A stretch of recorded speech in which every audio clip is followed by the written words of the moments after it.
Hello everyone, আজ তোমাদের সাথে একটা রেসিপি শেয়ার করে চলো। এই দেখো, এই সাবুগুলো তো তোমরা হয়তো ভিজিয়ে খেয়েছো বা উপমা করে খেয়েছো। সাবুর একটা কী বলে, যাই হোক। তো তোমরা কি কখনো এই সাবুর মানে লুচি খেয়েছো?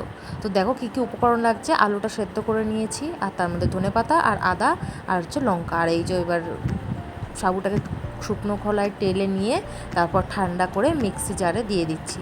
এবার এগুলোকে গুঁড়ো করে নেব খুব ভালো করে। এই দেখো, গুঁড়ো করাও কিন্তু আমার মোটামুটি কমপ্লিট। তো এবার গুঁড়োটায় কী করব, দরকার হলে একটু চালনি দিয়ে চেলে নেবে, তাহলে খুব ভালো হয়, গুঁড়োটা আরও বেশি সফট লাগে। তো এই দেখো, চালনি দিয়ে চালার পরে তারপরে যে ম্যাশ করে রাখা আলুটা ছিল, সেই আলুটা ধনেপাতা কুচি, লঙ্কা কুচি আর আদা কুচি দিয়ে খুব ভালো করে হালকা হাতে মাখতে হবে। জল দিলে হবে না, আর একটু লবণ দিয়ে দেবে সাথে পরিমাণ মতো। আর যদি তোমরা কেউ চাও একটু চিনি দিতে, তাহলে সেটাও দিতে পারো, অসুবিধা নেই।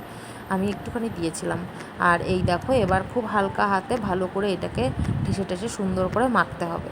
তারপরে এটাকে জল দিতে হবে। এই দেখো, এটা মাখছে, তোমরা দেখে নাও, পুরো একদম ওই পেস্টটার সাথে একদম মানে মাখাতে হবে, তারপরে জলটা দিতে হবে।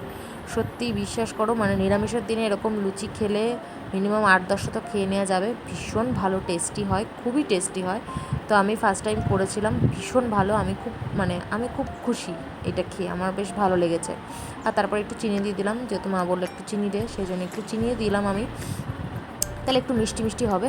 আর এই যে তারপরে দেখো মাখা হয়ে গেলে তারপরে হালকা হালকা জল দিয়ে এটাকে একদম ঠেসে ঠেসে মাখতে হবে। তো মাখা হয়ে গেলে এই যে অনেকটা এরকম হবে, দিয়ে 15 মিনিটের জন্য ঢাকা দিয়ে রেখে দিতে হবে। তো এই যে বাটি দিয়ে ঢেকে রেখে দিলাম। তো তারপরে এবার বেলে নিতে হবে, বেলনির মধ্যে নিয়ে গোল গোল করে এবার একটু বেলে নিতে হবে। এবার সাইডগুলো বেলার পরে সাইডগুলো ফেটে যাবে। তো সেই কারণে তোমরা কী করবে, কোনো কিছু ঢাকনা বা কিছু একটা দিয়ে সেটাকে গোল করে কেটে নেবে, তাহলে দেখতে সুন্দর হবে। এই দেখো, সাইডগুলো ফেটে গেছে, তো আমি একটা বাটি দিয়ে এটা কেটে নিচ্ছিলাম, তাহলে একটু শেপটাও বড় হবে আর দেখতেও বেশ সুন্দর হবে। এই দেখো কি সুন্দর গোল হয়েছে। তো তারপরেই কড়াই ভেজে নেব, খুব একটা বেশি ফুলবে না, এটা আমি জানতাম, খুব একটা বেশি ফোলে না। তো এই দেখো, ফার্স্টে কড়াইটাকে তো পুড়িয়ে ফেলেছি দুটো ভাজতে গিয়ে।